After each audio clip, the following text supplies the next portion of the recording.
ওই দিনটা সাওয়াল নিয়ে কত কষ্ট করে রে, নেশায়ের বোতল নিয়ে সাথে করে ঘুরে রে। ২৭ ঘন্টা ধরে উদ্ধারের চেষ্টা, ৪২ ফুট খুঁড়েও সন্ধান মেলেনি শিশুটির। ডিপি বাংলা নিউজের ডেস্ক রিপোর্টে দেখুন বিস্তারিত। ২৭ ঘন্টার উদ্ধার অভিযানেও খোঁজ মেলেনি গভীর নলকূপের গর্তে পড়ে যাওয়া ২ বছরের শিশু সাজিদের। ফায়ার সার্ভিসের সদস্যরা গর্ত খুঁড়ে ৪২ ফুট নিচ পর্যন্ত ক্যামেরা নামিয়ে অনুসন্ধান চালালেও শিশুটির কোনো সন্ধান পাওয়া যায়নি। ফায়ার সার্ভিস বলছে বড় পরিসরে খনন করা হচ্ছে, শিশুটিকে উদ্ধারে আরও সময় লাগবে।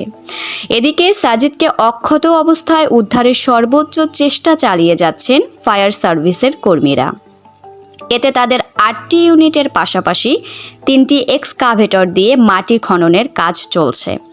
বৃহস্পতিবার বিকেল ৩টা পর্যন্ত প্রায় ২৭ ঘন্টা পেরিয়ে গেলেও উদ্ধার সম্ভব হয়নি। বুধবার ১০ ডিসেম্বর দুপুর ১২:৩০টার দিকে তানোর উপজেলার পাচনদর ইউনিয়নের কোয়েলহাট পূর্বপাড়া গ্রামে এই ঘটনা ঘটে।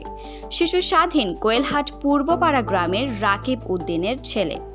এর আগে ৩টি এক্সকাভেটর দিয়ে খনন কাজ শেষ হওয়ার পর খননকৃত স্থানের ভেতর দিয়ে সুড়ঙ্গ তৈরি করে শিশুটি যে গভীর নলকূপের গর্তে পড়ে গেছে সেখানে পৌঁছানোর চেষ্টা করছেন উদ্ধারকারীরা।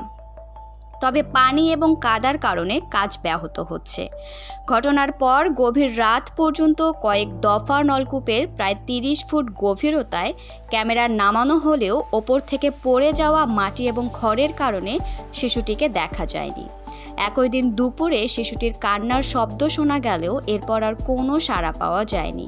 ফায়ার সার্ভিসের পরিচালক operation lieutenant colonel Mohammad Taijul Islam বলেন, ৪২ ফুট গভীরতায় শিশুটির সন্ধান পাওয়া যায়নি।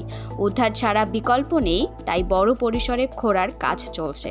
শিশুটিকে উদ্ধারে আরো সময় লাগবে বলে জানান তিনি। চলমান রাখবেন? অবশ্যই চলমান। এখন আমরা একটু আরো আলোচনা করার জন্য সবার সাথে আলোচনা করবো, স্থানীয় প্রশাসন এবং আপনারা ৪-৫ জন লাগবে, থাকবেন, বাচ্চার বাবা থাকবে। একটু আমাদেরকে বলবেন, যদি ১০০ ফুট খনন করতে হয় তাহলে সেটার জন্য আমি তো ১০০ ফুট বলতে পারছি না এখন, আমাকে এখন ৪২ ফুট যেহেতু পেলাম না, তাহলে আমার আরো করতে হবে। আপনাদের ক্যাপাসিটি কত পর্যন্ত? আমাদের কোনো ক্যাপাসিটি তো যতদূর যাবে ততদূর আমাদের করতে হবে, এটা তো আমার ক্যাপাসিটির সাথে সম্পর্ক না। এটা তো বুঝতে হবে যে যতটুকু আমি না পাওয়া পর্যন্ত আমি কাজ করতেই থাকবো।